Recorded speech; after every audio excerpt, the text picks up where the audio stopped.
Hello students, previous lecture में हम लोगों ने इनइक्वालिटी का क्वेश्चन किया था और आप लोगों को 2-3 क्वेश्चन भी शायद दिए थे सॉल्व करने के लिए, कमेंट बॉक्स में बताने के लिए उसका आंसर।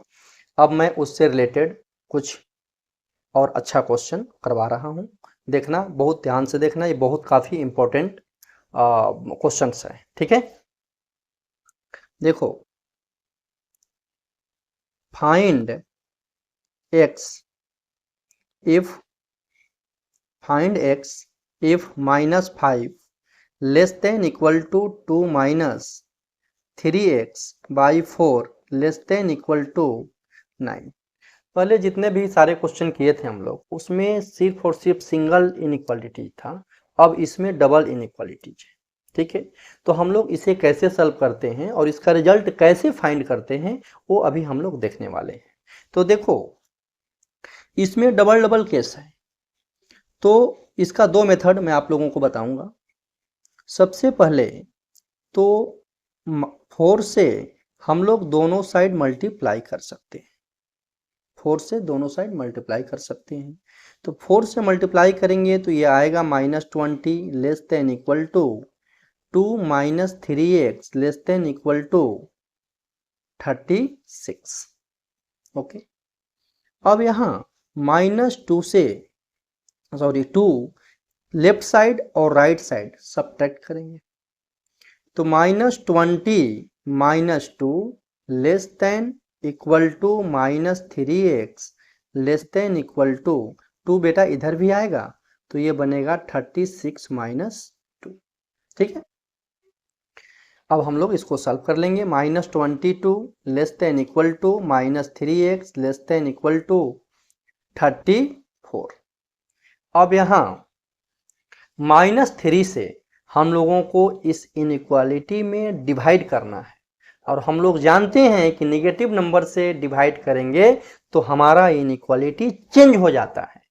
तो अब क्या होगा बेटा, -3 से डिवाइड करेंगे तो मेरा इनइक्वालिटी क्या होने वाला है, चेंज हो जाने वाला है। तो यहाँ देखो, लेस देन इक्वल टू, तो यहाँ ग्रेटर देन इक्वल टू हो जाएगा, और यहाँ लेस देन इक्वल टू है तो यहाँ भी ग्रेटर देन इक्वल टू हो जाएगा जब हम लोग -3 से डिवाइड करेंगे। मान लो कि यहाँ 3x होता तो 3 से डिवाइड करते तो इस इनइक्वालिटी पर कोई इफेक्ट नहीं पड़ता। ठीक है, देखो, -22 by -3 greater than equal to x greater than equal to -34 by -3। Done. तो यहाँ आया 22/3 greater than equal to x greater than equal to -34/3। ये आपका रिजल्ट हुआ। इसको हम लोग लिख सकते हैं, मतलब ये सबसे बड़ा है, उसके बीच में x है और यहाँ -33/4 है, 34/3 है। तो इसे हम लोग लिख सकते हैं -34/3 less than equal to x less than equal to 22/3। आप देखोगे इसे रियल लाइन पे ऐसे रिप्रेजेंट कर सकते हैं, -34/3 और 22/3, यहाँ से यहाँ तक x बिलोंग्स टू -34 to 3 और 22/3, दोनों क्लोज इंटरवल में बेटा होगा। ठीक है, अब इस क्वेश्चन को अदर मेथड से देखते हैं। दोनों अलग अलग केस लेकर हम लोग सॉल्व करेंगे तो और अच्छा से समझ में आ जाएगा आप लोगों को। देख लीजिए, ऐसे तो ये समझ में आ गया होगा, फिर भी मैं इसको रिपीट कर रहा हूं। देखो, -5x less than equal to OM, other method, -5x less than, 5x नहीं है sorry, -5 less than equal to 2 minus 3x/4 less than equal to 9। यही है ना, इसको हम लोग सॉल्व करेंगे। कैसे केस लेते हैं जरा इसको समझेंगे। देखो, इसको ले लेंगे फर्स्ट, सेकेंड और थर्ड। एक बार हम लोग फर्स्ट और सेकेंड लेकर सॉल्व करेंगे, उसके बाद सेकेंड और थर्ड लेकर सॉल्व करेंगे। दोनों का जो कॉमन पार्ट होगा वही आपका आंसर होगा। मैं आप लोगों को बताऊंगा कैसे कॉमन पार्ट हम लोग लेते हैं। लिखेंगे यहाँ बेटा, from first and second, from first and second क्या है, -5 less than equal to 2 minus 3x/4। तो अब ये 4 से मल्टीप्लाई करेंगे हम लोग, 4 से मल्टीप्लाई करेंगे, 4 एक पॉजिटिव नंबर है तो आपका इनइक्वालिटी चेंज नहीं होगा। -20 less than equal to 2 minus 3x, 2 को लेफ्ट साइड लेकर आएंगे तो -22 less than equal to -3x। इसको हम लोग ऐसे लिख सकते हैं कि -3x greater than equal to -22। ये सेम, दोनों टर्म सेम ही है बेटा। x क्या आएगा, लेस देन इक्वल टू 22/3। अब इसमें ज़्यादा बताने की जरूरत नहीं है आप लोगों को, कि आप लोगों को पता हो चुका है कि माइनस निगेटिव नंबर से हम लोग डिवाइड करेंगे तो हम लोगों का इनइक्वालिटी चेंज हो जाएगा। तो इससे इस इक्वेशन को मान लो कि हम लोग ए लेट कर लिए, ठीक है। इसका सेकेंड पार्ट क्या है भाई, देखो, अब from second and third, second और थर्ड लेकर हम लोग सॉल्व कर रहे हैं। 2 minus 3x/4 less than equal to 9। 4 से मल्टीप्लाई करेंगे तो 2 minus 3x less than equal to 36, -3x less than equal to 34, फिर आ गया -3 से डिवाइड करेंगे तो इनइक्वालिटी चेंज हो जाएगा।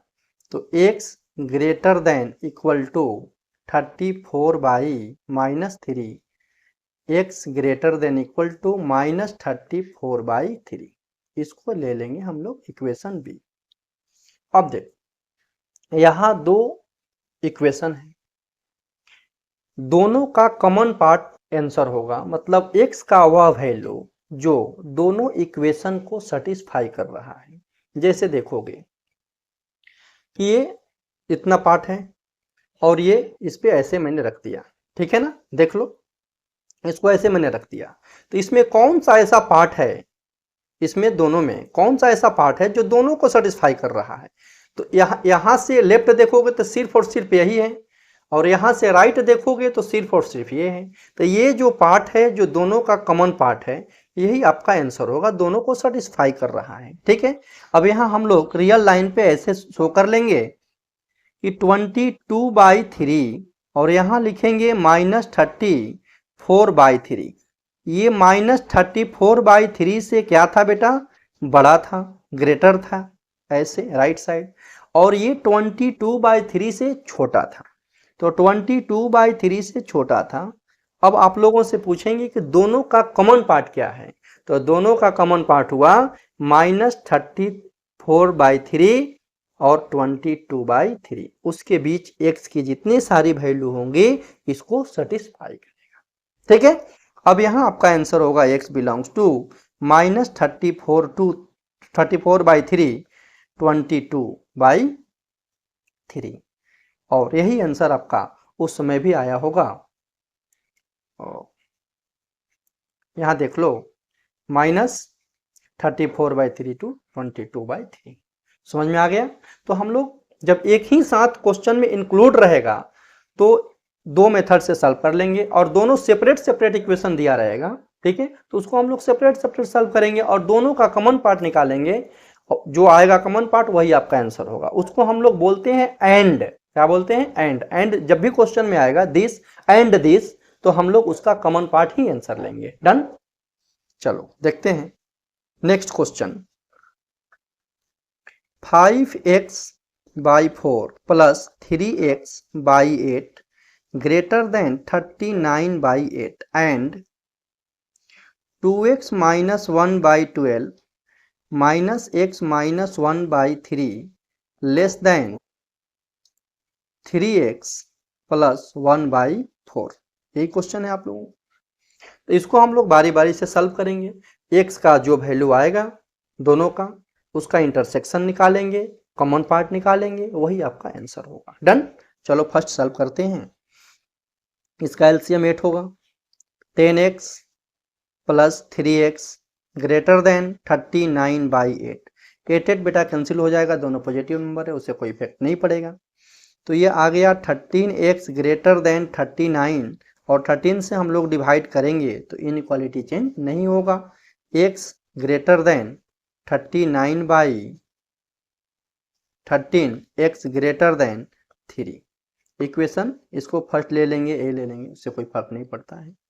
अब यहाँ देखो एलसीएम लेंगे हम लोग, क्या आने वाला है 12, 2x माइनस 1 माइनस, यहाँ ब्रैकेट लगा देंगे तो हम कभी भी गलत होने का चांस नहीं रहेगा। बहुत सारे बच्चे क्या करते हैं कि यहाँ ब्रैकेट नहीं लगाते हैं और माइनस की जगह प्लस, प्लस की जगह माइनस यूज कर लेते हैं। तो हमेशा जब दो टर्म आएगा तो हम लोग ब्रैकेट लगा लेंगे, उससे कभी गलत नहीं होगा। तो यहाँ आएगा ये 4, 1 मिनट, यहाँ देख लो, minus 4x minus 1 less than 3x plus 1/4। Done. तो ये 4 से बेटा कैंसिल हो जाएगा, 3 ऊपर आएगा 2x minus 1 minus 4x plus 4 less then 9x plus 3 आ गया, minus 2x plus 3 less than 9x plus 3, x left side लेकर आएंगे तो minus 11x less than 3 minus 3, minus 11x less than 0। अब हम लोग पढ़े हैं कि माइनस 11 से डिवाइड करेंगे किसी इनइक्वालिटी में तो उसका साइन चेंज हो जाएगा। तो बेटा क्या होगा, x greater then 0 by minus 11, 0 में माइनस 11 से डिवाइड करेंगे तो वह 0 हो जाएगा, x greater then 0, equation second. अब दोनों का कॉमन पार्ट निकालना है, फ्रॉम फर्स्ट एंड सेकेंड लेंगे, दोनों का जो कॉमन पार्ट आएगा वही आंसर होगा। मैं बार बार रिपीट कर रहा हूँ कि दोनों का कॉमन पार्ट लेंगे, इसे ध्यान रखेंगे आप लोग, ठीक है, क्योंकि ये इक्वेशन बार बार आएगा, आगे भी जितना भी हम लोग टॉपिक पढ़ते जाएंगे तो कभी भी आ सकती है। देखो फ्रॉम फर्स्ट एंड सेकेंड, ये क्या है 3 से बड़ा है बेटा, और ये क्या है 0 से बड़ा है। तो दोनों का कॉमन पार्ट क्या हुआ 3 टू इन्फिनिटी, 3 टू इन्फिनिटी दोनों का कॉमन पार्ट हुआ, जैसे इसको ऐसे कट कर लिया मैंने, ठीक है। इसका आंसर क्या होगा, x belongs to 3 to infinity, इसका आंसर क्या होगा, x belongs to 3 to infinity. Okay, thank you.